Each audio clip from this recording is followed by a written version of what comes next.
2024 లేదా 25లో డిగ్రీ లేదా బీటెక్ చదివారా? సాఫ్ట్వేర్ జాబ్ కోసం ఎదురు చూస్తున్నారా? అయితే కోడ్ జ్ఞాన్ 100 డేస్ కోర్సులో చేరండి, జాబ్ సాధించండి. ఎన్ని మంత్స్ అయింది కోడ్ 9లో జాయిన్ అయ్యి? 2 మంత్స్ అయింది. 2 మంత్స్ అయింది. ఓకే. ఎక్స్పీరియన్స్ ఏ విధంగా ఉందండి? అంటే కాలేజ్లో మీరు చూసిన ఎక్స్పీరియన్స్ ఒకటి ఉంటుంది 4 ఏళ్ళు, అండ్ ఇక్కడికి వచ్చిన తర్వాత ఈ 2 మంత్స్ మనం కంపేర్ చేసుకుంటే ఏ విధంగా ఉంది?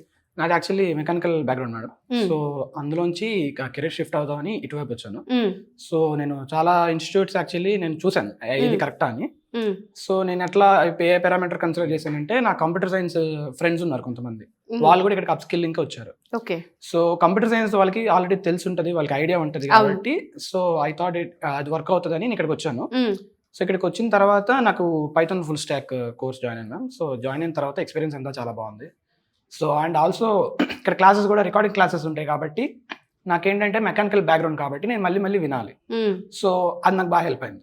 ఓకే. సో ఒకసారి క్లాస్ అయిపోయిన తర్వాత మళ్ళీ మనం వినే అవకాశం ఉంది కాబట్టి సో ఈజీగా మనం ఎన్నిసార్లు ప్రాక్టీస్ అయ్యొచ్చు, రిపీటెడ్ మోడ్ లో వినొచ్చు. అదొక ప్లస్ పాయింట్ మీకు. అండ్ ప్రాక్టీస్ కి ఎన్ని అవర్స్ ఇస్తున్నారు ఇక్కడ మీకు? ప్రాక్టీస్ కి ఇక్కడ మార్నింగ్ సెషన్ మేడం నాది. సో ఆఫ్టర్నూన్ 1 to 7 వరకు మనం ప్రాక్టీస్ చేసుకోవచ్చు. సో ప్రాక్టీస్ కి ఇక్కడ 6-7 అవర్స్ మనకి మెంటర్స్ కూడా అవైలబుల్ ఉంటారు. ఓకే. సో అండ్ ఈ ప్రాసెస్ లో ఈ 2 months లో మీరు ఇక్కడ బాగా అబ్జర్వ్ చేసింది ఏంటండి? మీకు ఏం బాగా నచ్చింది అసలు? ఫ్రెండ్లీ మెంటర్షిప్ ఫస్ట్ ప్రైమరీలీ చెప్పాలి అంటే, ఎందుకంటే కాలేజెస్లో ఏంటి అంటే మనకంత మనకి ప్రొఫెసర్స్ అందరూ హై లెవెల్లో ఉంటారు కాబట్టి మనం అంత అప్రోచ్ అవ్వలేము.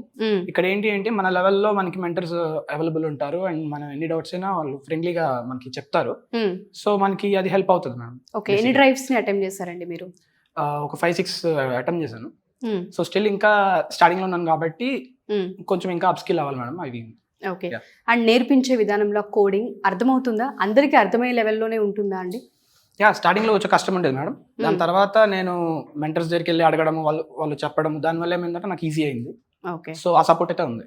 అండ్ బయట ఇన్స్టిట్యూట్స్ తో కంపేర్ చేసుకుంటే బయట అసలు ఎప్పుడైనా వెళ్ళి చూసారా? కొన్ని చూసాను మేడం. ఓకే. ఇక్కడ ఆ కంపారిజన్ లో మీకు ఏదైనా అబ్జర్వ్ చేశారా డిఫరెంట్ గా? నేనైతే కన్సిడర్ చేసింది డ్రైవ్స్ ఎక్కువ అంటే అది ప్లస్ అవుతుంది ఏ ఇన్స్టిట్యూట్ కైనా. సో ఇక్కడ ఏంటంటే డ్రైవ్స్ ఎక్కువ ఉన్నాయని అనుకుంటున్నాను. బయట ఇన్స్టిట్యూట్స్ ఏంటంటే ఆబ్వియస్లీ అన్ని ఒకటే ప్రిన్సిపల్ మీద వర్క్ అవుతాయి. ఇది కొంచెం కంపారిటివ్లీ బెస్ట్ అనిపించింది. అండ్ అప్ స్కిల్ చేసే క్యాపబిలిటీ ఇక్కడ ఉంది అని బిలీవ్ చేయగలిగారా మీరు వచ్చిన తర్వాత? Definitely ma'am. అన్ని అప్ టు డేట్, అన్ని మళ్ళీ టెక్నికల్ ఎక్స్పోజ్ చేస్తారు, మనకంతా ఎక్స్పీరియన్స్ బాగుంటుంది. అండ్ ఇక్కడ వినింది ఏంటంటే ప్రతి డేటా పేరెంట్ వరకు వెళ్తుంది అని చెప్తూ ఉన్నారు కదా, అది వెళ్తుందా అండి? అండ్ స్టూడెంట్ అసలు క్లాస్ కి అటెండ్ అయ్యాడా లేదా, ఎన్ని డ్రైవ్స్ వీళ్ళు అటెంప్ట్ చేశారు, కోడ్ నేను ఎన్ని డ్రైవ్స్ ఇచ్చిందన్న ఆ మానిటర్ ఏదైతే ఉంటుందో అదంతా పేరెంట్స్ రీచ్ అవుతుందా? ఎవ్రీ వీక్ రిపోర్ట్ ఉంటుంది మేడం. రిపోర్ట్ ఉంటుంది.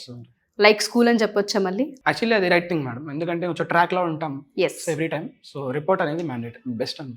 పేరెంట్స్ కి మీరు ఇచ్చే సజెషన్ ఏంటి అండి? రైట్ ఇన్స్టిట్యూట్ లో జాయిన్ చేయాలి అనుకున్నా, లేదు అప్ స్కిల్ అవ్వాలి మా పిల్లలని చూస్తూ ఉన్నా, వాళ్ళకి మీరు ఇచ్చే సజెషన్ ఏంటి? యాక్చువల్లీ ఏది అఫోర్డబుల్ అది ఫస్ట్ చూసుకోవాలి మేడం. అండ్ ఆల్సో మిగతా ఇన్స్టిట్యూట్స్ కంపేర్ చేసుకుంటే ఇది అఫోర్డబుల్ మ్యామ్. సో ఫస్ట్లీ అది ఓకే. అండ్ దెన్ ఫీజు కూడా మనం పే చేసుకోగలిగే అంతలానే ఉంటుంది. మ్యామ్. ఓకే.